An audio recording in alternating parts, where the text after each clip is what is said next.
Good day. Here are the stories for the Manila Times for Saturday, February 5, 2022, brought to you by Wilkin Depot, the country's leading home improvement and construction supplies retailer. Shop conveniently 24/7 with the Wilkin online store. Just go to shop.wilkin.com.ph. The number of coronavirus disease 2019 or COVID-19 cases in the country continues to drop despite positivity rates remaining high in some parts of the Visayas and Mindanao. Health Undersecretary Maria Rosario Vergara said during a briefing on Friday, the national average daily caseload has gone down by 45% to 13,269 cases during the week ending February 3. The daily average the week earlier was 24,151. The decline improved the country's risk classification from critical to moderate, Vergara said. Hospital admissions nationwide are also down. The overall admission rate is now at 43% from 52% on January 22. Senate President Vicente Soto III on Friday said he is qualified for the vice presidential post because he knows the country's problems and how to solve them. Interviewed over radio station DZBB, Soto said he does not need a learning curve, having been in public service for the past 30 years. The government has further relaxed restrictions on arriving travelers as the country's COVID-19 outlook continues to improve. Cabinet Secretary and Acting Palace spokesman Carlo Alexei Nograles said in a briefing on Friday, the Interagency Task Force for the Management of Emerging Infectious Diseases has allowed the entry of arrivals with a valid single-entry 9A visa with a 90-day validity. Nograles said the arrivals must be fully vaccinated except for minors below 12 years old and traveling with fully vaccinated parents. They must also present proof of vaccination and a negative RT-PCR test taken within 48 hours from the date of departure, he said.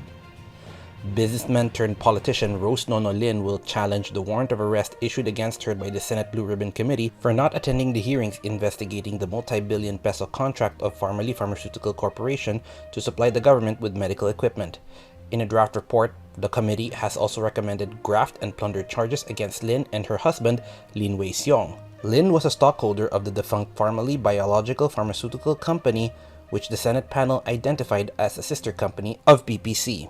Former Senator Ferdinand Bongbong Marcos Jr., a candidate for president in the 2022 elections on Friday, skipped a forum organized by the Kapisanan ng mga Broadcaster ng Pilipinas and opted for a separate one-on-one interview with television host Corina Sanchez Rojas, whom he joined in a cooking demonstration. A rival of Marcos for the country's highest political office, Manila Mayor Francisco Isko Moreno Domagoso, however, took part in the KBP forum and seemed to have jolted the gathering by saying political turncoatism was fine with him. Domagoso's fellow panelists were four other racers to Malacanang on May 9: Vice President Maria Leonor Leni Robredo, Senator Emmanuel Manny Pacquiao, Senator Panfilo Ping Lacson, and Labor leader Leodegario Caleodi de Guzman. Robredo dwelt on health, Pacquiao and Lacson on corruption, and de Guzman on foreign debt and the economy. In an Instagram story posted on his account on Friday afternoon, Marcos was seen facing Sanchez Rojas for a pre-recorded interview. It was posted on the same day of the KBP's Panata sa Bayan Presidential Candidates Forum, which the former senator did not attend, with his camp saying the forum was in conflict with another appointment of Marcos. A Quezon City trial court judge ordered on Friday Health Secretary Francisco Duque III and his spokesman, Undersecretary Maria Rosario Vergara, to attend a 2 p.m. video conference hearing set on Tuesday in connection with a petition seeking to stop the vaccination of those aged 5 to 11 against COVID-19.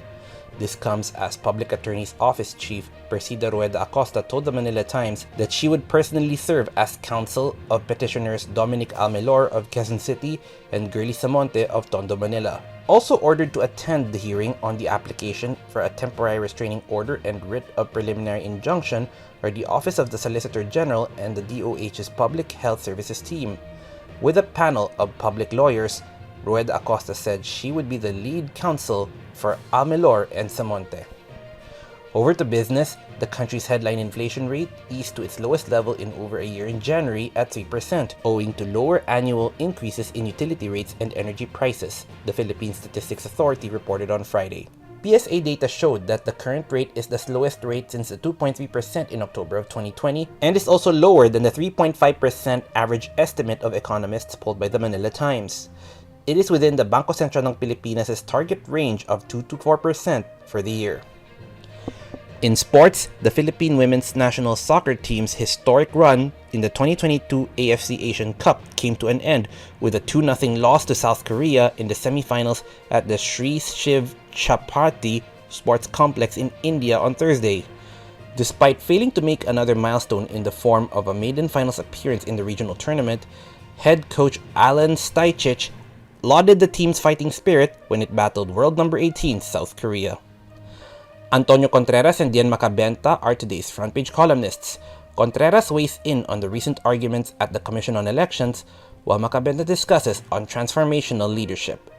Today's editorial hits the European Union over sabotaging the global climate efforts. Read a full version on the paper's opinion section or listen to the Voice of the Times.